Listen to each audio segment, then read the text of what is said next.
Padre Pio, également connu sous le nom de Saint Padre Pio de Pietrelcina, demeure une figure vénérée dans la tradition catholique pour sa vie de dévotion profonde et les dons spirituels exceptionnels qu'il a manifestés tout au long de son existence. Né en 1887 dans un humble village italien, Padre Pio a marqué le monde par sa foi inébranlable, ses stigmates visibles des plaies du Christ, et sa réputation de conseiller spirituel éclairé. Dans cette étude, nous plongerons dans la vie et les enseignements de ce saint homme, en explorant les événements clés de sa vie, ses expériences mystiques, ainsi que les leçons intemporelles qu'il nous a léguées sur la prière, la méditation et la vie spirituelle. Padre Pio demeure une source d'inspiration pour de nombreux fidèles à travers le monde, et son héritage spirituel continue d'illuminer les cœurs et les esprits en quête de vérité et de sainteté. Padre Pio était un saint vénéré qui fut gratifié des stigmates sacrés, et il porta ses blessures avec dignité et humilité. Sa vie fut empreinte de douleur et de souffrance, et il endura tout en silence. La lumière qui lui permit de surmonter toutes les épreuves était due à sa dévotion constante envers Jésus-Christ.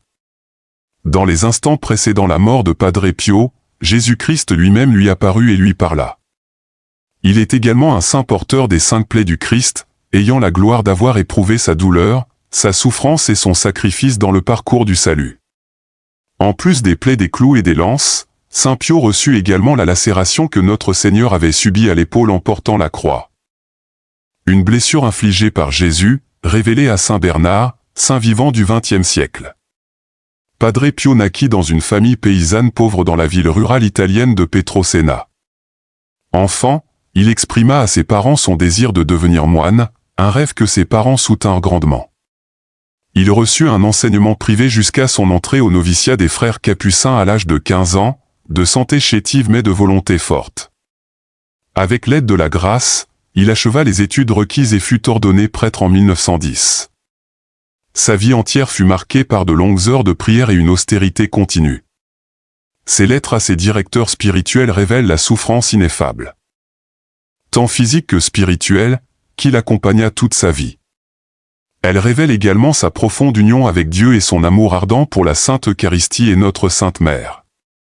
Padre Pio fut reconnu comme un confesseur extraordinaire, un lecteur d'âmes et un faiseur de miracles, à l'instar de nombreux hommes et femmes saints de l'histoire de l'Église.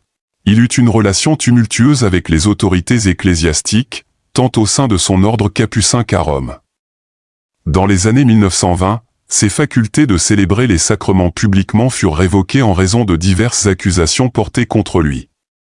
Le Saint-Siège déclara alors qu'aucun aspect divin ne pouvait être trouvé dans ses expériences. Ce n'est qu'en 1933 qu'il vit quelque peu de lumière, à la fin du tunnel, comme l'a dit le pape Pie XI, ses actions contre Pio n'étaient pas dues à de mauvaises dispositions mais à une mauvaise information. Le pape Pie XII n'était ni en colère ni favorable envers lui, ce n'était pas non plus le cas de Jean Xilly. C'est seulement Paul VI qui rejeta toutes les accusations portées contre lui. Le père Karol Wojtyła le visita en 1947 et selon une histoire, Padre Pio lui aurait dit qu'il deviendrait pape et qu'il verrait du sang sur son pontificat. Cette anecdote n'a jamais été confirmée ni démentie par le pape Jean-Paul II. Padre Pio fut béatifié par Jean-Paul II en 1999 et canonisé par le même pape en 2002. Le message de Jésus avant la mort de Padre Pio, pendant la moitié du XXe siècle, Saint Padre Pio porta les plaies du Christ, toutes, y compris le cynisme du doute et la tyrannie du faux témoignage. Vous avez peut-être entendu parler de 2 des trésors les plus vénérés de l'Église. Le Saint-Suaire de Turin et le Volto Santo, l'image du Saint Visage, caché pendant 400 ans et considéré comme le second linceul de Jésus, le Sudarium. Il existe une ancienne légende selon laquelle une femme aurait offert son voile pour essuyer le visage de Jésus sur le chemin de Golgotha. Lorsqu'il le lui rendit, une empreinte de son visage resta sur le voile. Ce qui est maintenant la 6e station du chemin de croix est légendaire à Rome depuis le 8e siècle. La tradition a donné à cette femme le nom de Véronique, un nom qui appara, nulle part dans le récit évangélique de la Passion du Christ, le voile n'est considéré comme l'un des 2 linges funéraires de Jésus. Le matin de la résurrection, l'évangile de Jean mentionne le plus petit linge funéraire de Jésus, le voile couvrant son visage qui était roulé à part, comme l'ont attesté Saint Pierre et Saint Jean. Dans la coutume juive de l'époque de Jésus, un tel voile recouvrait le visage des dignitaires tels que le grand prêtre dans la mort avant leur inhumation. C'est ce voile que beaucoup croient maintenant être conservé à Manopello, contrairement à l'autre linge funéraire plus grand, que beaucoup pensent être le Saint-Suaire de Turin. L'image sur le voile n'est cependant pas celle d'un homme mort, mais d'un homme bien vivant, ses yeux ouverts, c'est Jésus-Christ ayant vaincu la mort. Paul Emselaud a rapporté dans l'article que le père Capucin Domenico, autrefois gardien du sanctuaire, a été tué dans un accident lors d'une visite au Saint-Suaire de Turin en 1978. Une décennie auparavant, le père Domino avait écrit sur un événement plutôt étrange le matin du 22 septembre 1968. Le père Domino ouvrit les portes du sanctuaire et fut surpris de trouver Padre Pio en prière devant l'image du Saint Visage. Padre Pio était en même temps à 200 km de là, à San Giovanni Rotondo, gravement malade et proche de la mort. C'était sa dernière bilocation connue, un phénomène qui, comme ses plaies visibles, est devenu une source de scepticisme à propos de Padre Pio, tant à l'intérieur qu'à l'extérieur de l'Église. Dans les heures précédant sa mort, Padre Pio contempla le linceul du Christ. Après 50 ans à porter les plaies visibles du Christ, l'âme de Padre Pio cherchait ce lien visible avec Jésus au-delà de la mort. Pas Jésus crucifié, une réalité que Padre Pio lui-même avait vécue pendant 50 ans, mais l'image du visage du Christ ressuscité, ces jours de septembre précédant la mort de Padre Pio en 1968, ont dû être les plus étranges de sa vie. Les plaies visibles sont devenues si centrales à son être pendant un demi-siècle que tout le monde imaginait qu'il avait du mal à se rappeler un temps où les plaies n'étaient pas présentes. Même un grand fardeau porté pendant des années peut devenir partie intégrante de qui nous sommes. Nous ne pouvons pas imaginer Padre Pio sans ses plaies. Nous n'aurions même jamais entendu parler de Padre Pio sans ses plaies. Donc, dans ce sens, les plaies n'étaient pas pour lui, elles étaient pour nous, les derniers jours et la dernière messe de Padre Pio. Vieillissant, sa santé commença à se détériorer dans les années 1960. Le 21 septembre 1968, le lendemain de son 50e anniversaire de la réception des stigmates, il commença soudain à se sentir très fatigué. Il devait célébrer une messe solennelle le lendemain pour les pèlerins, mais demanda à son supérieur s'il pouvait célébrer une messe basse. Bien que son supérieur ait initialement accepté sa demande, la foule immense de pèlerins changea d'avis. Faible et fragile, Padre Pio offrit une messe solennelle. Peu de gens savaient alors que ce serait sa dernière messe. Il mourut quelques heures seulement après l'avoir terminée. Cette nuit-là, affaibli, il se coucha et il devint évident pour ceux qui étaient avec lui qu'il atteignait la fin. Il se confessa, renouvela ses vœux franciscains et murmura des Ave Maria. Ce soir-là, vers 21h, le 22 septembre 1968, Padre Pio utilisa l'interphone pour appeler Padre Pelino à venir dans sa chambre. Lorsque Pelino répondit à l'appel de Pio et entra dans sa chambre, il le trouva au lit et remarqua que ses yeux étaient rougis de larmes. Padre Pio l'avait appelé car il voulait connaître l'heure. Pelino sécha les larmes de Padre Pio avec un mouchoir et lui indiqua l'heure. Après s'être assuré que Padre Pio allait bien, il retourna dans sa chambre. Durant la soirée, Padre Pio appela Padre Pelino dans sa chambre 5 ou 6 fois, demandant de petites choses à chaque fois. À chaque entrée de Pelino dans la pièce, il remarqua des larmes dans les yeux de Padre Pio. Néanmoins, Padre Pio plaisanta avec lui en l'appelant Don Pelino au lieu du habituel mon fils ou mon frère. Il l'appelait toujours Don Pelino lorsqu'il voulait le faire rire. Vers minuit, Padre Pio demanda à Padre Pelino s'il voulait rester avec lui dans sa chambre, ce qu'il accepta volontiers. Habituellement, Pelino s'asseyait dans le fauteuil, mais cette nuit-là, Padre Pio voulait qu'il soit assis juste à côté de son lit. Il prit la main de Padre Pelino dans la sienne et la serra fort. Padre Pio commença à trembler comme un enfant effrayé, demandant-leur toutes les quelques minutes. Padre Pelino ne savait pas quoi en penser, il semblait presque qu'il avait un rendez-vous avec quelqu'un. Il continua à essuyer les larmes des yeux de Padre Pio et à rester près de lui. Peu après minuit, Padre Pio demanda à Padre Pelino s'il avait célébré la messe comme père spirituel. Pelino répondit qu'il était trop tôt pour dire la messe. « Aujourd'hui, tu célébreras la messe pour moi, dit Padre Pio. » Pelino ne comprenait pas. Les paroles de Padre Pio et la réponse de Pelino furent ainsi, mus, « Mais je célèbre la messe tous les jours pour vos intentions. Aujourd'hui, vous direz la messe pour mon âme, dit Padre Pio. » Les mots parurent étranges à Padre Pelino, mais il ne demanda pas d'explication. Ensuite, Padre Pio demanda à Pelino de recevoir sa confession. Pelino n'était pas son confesseur habituel, mais il avait entendu sa confession de nombreuses fois par le passé, et il l'entendit ce soir-là. « Si le Seigneur m'appelle aujourd'hui, demande aux frères de me pardonner pour tout le trouble que je leur ai causé et demande-leur, ainsi qu'à tous mes enfants spirituels, de prier pour mon âme. » Dit Padre Pio. Pelino lui assura qu'il n'avait pas besoin de s'inquiéter car il lui restait encore beaucoup de temps à vivre. Néanmoins, il ajouta, « Mais si c'est effectivement proche de votre mort, je vous demande une dernière bénédiction pour les frères et pour tous vos enfants spirituels. Je les bénis tous et je vous demande d'avoir le supérieur leur donner cette dernière bénédiction pour moi, » répondit Padre Pio. Ensuite, Padre Pio exprima son désir de renouveler ses vœux religieux. À ces mots, Padre Pelino fut effrayé car dans la tradition capucine, les vœux de profession religieuse sont renouvelés seulement quand on est sur son lit de mort. Padre Pio mettait tout en ordre jusqu'au moindre détail. Pelino écouta alors que Padre Pio renouvelait ses vœux de pauvreté, chasteté et obéissance. Padre Pio de Petrena fait le vœu et la promesse à Dieu Tout-Puissant, à la Sainte Vierge Marie, à notre Saint-Père Saint François, à tous les saints et à vous, Père, d'observer tous les jours de ma vie la règle des frères mineurs confirmée par le pape Honorius, et de vivre dans l'obéissance sans propriété et dans la chasteté. Padre Pelino prononça la réponse, « Si vous respectez cela au nom de Dieu, je vous promets la vie éternelle. » Padre Pio dit qu'il ne pouvait pas bien respirer haut. Lit voulait se lever. « Y a-t-il des étoiles dans le ciel ce soir ?» demanda Padre Pio. « Oui, en effet, le ciel est parsemé d'étoiles ce soir, » répondit Padre Pelino. « Allons donc sur la véranda et regardons, » dit Padre Pio. Padre Pio souffrait d'arthrite sévère et, à 81 ans, sa posture était voûtée et courbée à cause de la douleur intense qu'il ressentait en marchant. Il utilisait généralement un fauteuil roulant, mais ce soir-là, pour une raison quelconque, il put se tenir droit et marcha vivement et avec une grande facilité jusqu'à la véranda, sans avoir besoin d'aide.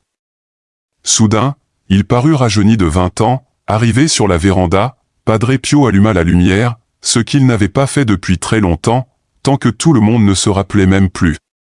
Ensuite, il se mit à fixer intensément un endroit particulier sur la véranda. Padre Pelino ne comprenait pas pourquoi il regardait avec une telle concentration, mais il allait bientôt le comprendre. Padre Pio fixait l'endroit exact où les capucins porteraient son corps sans vie dans quelques heures seulement. Soudain, Padre Pio commença à se sentir très mal. Il voulait retourner dans sa chambre mais était trop faible pour se lever. Padre Pelino alla rapidement chercher un fauteuil roulant. Pendant ce temps, toute la couleur avait quitté le visage de Padre Pio et il devenait de plus en plus faible à chaque minute. Il répétait les mots « Jésus, Marie » encore et encore. Tout en cela, sa voix devenait de plus en plus faible. Un médecin arriva en moins de 10 minutes et réalisa que Padre Pio faisait une grave crise d'asthme bronchique. Il lui administra une injection ainsi que de l'oxygène pour essayer de soulager sa respiration devenue difficile et laborieuse. Pendant ce temps, les pères, frères et les autres capucins s'étaient rassemblés dans la chambre de Padre Pio.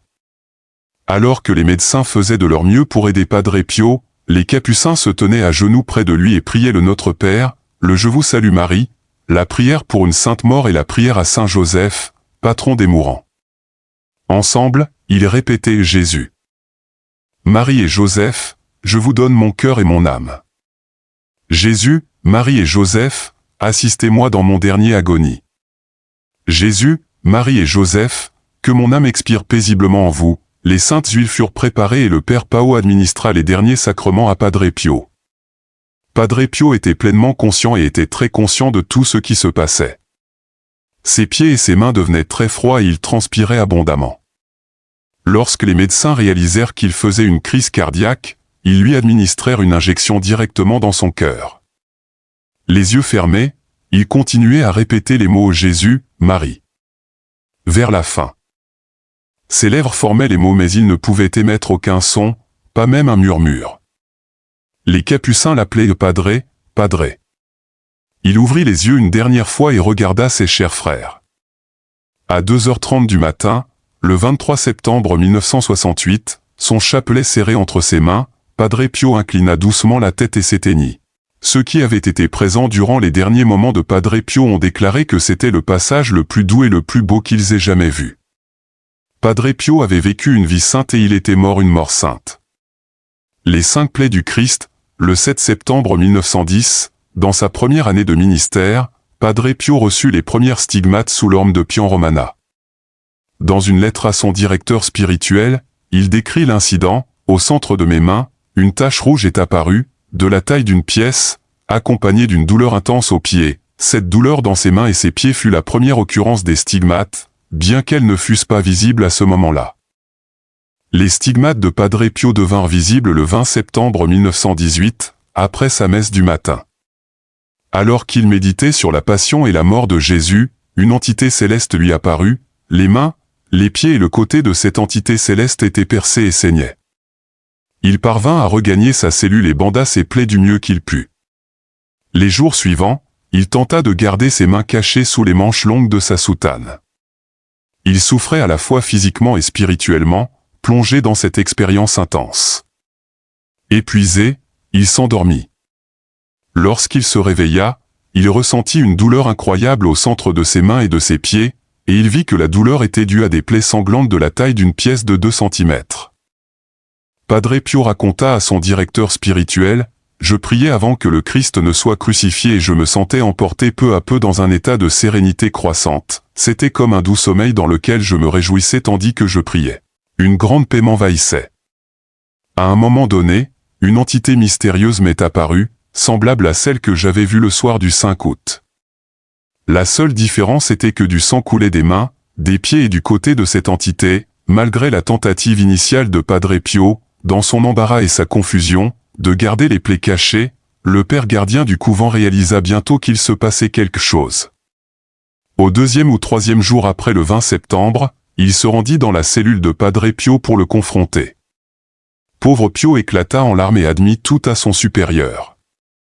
Dans une lettre au père Benedetto datée du 22 octobre 1918, il écrivit « Cher père, je meurs de douleur à cause des plaies et de l'embarras qui en découlent. J'ai peur de saigner à mort si le Seigneur n'entend pas ma supplication sincère pour me soulager de cette condition. Les stigmates sont apparus sur Padre Pio le 20 septembre 1918 et sont restés jusqu'à sa mort. Ils sont restés identiques pendant 50 ans et ne se sont jamais infectés, même s'il s'agissait de plaies ouvertes et sanglantes. Il est important de noter qu'à l'époque, les antibiotiques n'existaient pas et leur disponibilité à l'achat a commencé vers 1945. Même aujourd'hui, les médecins ne peuvent expliquer pourquoi ils ne se sont pas infectés malgré les plaies ouvertes. Padre Pio pouvait marcher normalement et accomplir toutes ses activités quotidiennes régulières malgré les plaies ouvertes à ses pieds. Padre Pio était le seul prêtre de l'histoire de l'Église reconnu comme portant les stigmates des blessures du Christ. Avec Padre Pio, il semble que ce fut un signe public, un don non seulement pour lui mais pour le bien de toute l'Église et du monde, un charisme. Les stigmates visibles sont une marque divine, ce sont les marques des blessures du Christ. Padre Pio était une icône vivante utilisée par Dieu pour nous montrer la souffrance de son Fils Jésus-Christ, qui a subi la crucifixion et la mort par amour pour son peuple. On dit que Padre Pio n'aimait pas montrer ses stigmates. En fait, il portait toujours des gants et des chaussures fermées, comme on peut le voir sur la majorité des photographies de lui dans des lieux publics. Les médecins et les experts ont examiné ses blessures.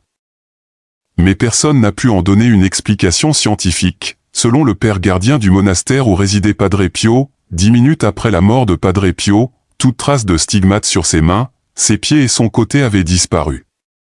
Encore une fois, aucun scientifique n'a pu expliquer cela. Dans ses lettres, Padre Pio parle d'un amour pour Dieu et son prochain. Oui, mon âme est blessée d'amour pour Jésus, je suis malade d'amour, je ressens continuellement la douleur grave de ce feu qui brûle mais ne consume pas. La première épître de Saint Pierre nous enseigne, par ses plaies, vous avez été guéris. Il est important de rappeler que la croix nous a marqués le jour de notre baptême. Nous avons été revendiqués pour le Christ précisément en étant marqués de sa croix, et depuis ce jour, nous commençons chaque acte significatif en traçant sur nos corps ce signe salvateur. Le mode de vie en 5 points de Padre Pio, de nombreuses manières, Saint Pio était et est une contradiction à notre ère scientifique et rationnelle. Malgré leur empressement à le considérer comme un fraudeur, les sceptiques restent incapables d'expliquer les nombreux miracles qui ont accompagné la vie de Saint Pio. Mais alors que Saint Pio est surtout rappelé comme un faiseur de miracles, il était peut-être mieux connu en son temps comme un père spirituel pour d'innombrables âmes. Il donnait des conseils sages et saints à ceux qui luttaient pour mener une vie sainte dans le monde. Et grâce à ses conseils, il a guidé de nombreuses âmes au paradis pour vivre une vie pleine de foi et de sacrifice. C'est ainsi qu'il a été formé tout au long de sa vie. 1. La confession hebdomadaire, la confession et le bain de l'âme, vous devez y aller au moins une fois par semaine. Je ne veux pas que les âmes s'éloignent de la confession plus d'une semaine, même une pièce propre et non occupée accumule de la poussière. Revenez après une semaine, et vous verrez qu'elle a besoin d'être nettoyée de nouveau. 2. La communion quotidienne, il est tout à fait vrai que nous ne sommes pas dignes d'un tel don, cependant, s'approcher du Saint-Sacrement. Dans un état de péché mortel est une chose, et être indigne en est une autre. Nous sommes tous indignes, mais c'est lui qui nous invite. C'est lui qui le désire. Humilions-nous et recevons-le avec un cœur contrit et plein d'amour. 3. L'examen de conscience quotidien. Quelqu'un a dit un jour à Padre Pio qu'il pensait qu'un examen de conscience nocturne était inutile car il savait ce qui était péché au moment où il le commettait. À cela, Padre Pio répondit que c'était vrai, mais que chaque marchand expérimenté dans ce monde tient un compte tout au long de la journée pour savoir s'il a perdu ou gagné sur chaque vente. Le soir, il fait la comptabilité de la journée pour déterminer ce qu'il doit faire le lendemain. Il est donc indispensable de faire un examen de conscience rigoureux, bref mais lucide, chaque nuit. 4. La lecture spirituelle quotidienne. Si vous n'absorbez pas continuellement la connaissance, vous serez comme une table dressée, mais non garnie, comme un menu alléchant, mais jamais servi. Et qu'est-ce qui peut être plus triste que d'avoir une table magnifiquement dressée, un menu alléchant, et de mourir de faim? 5.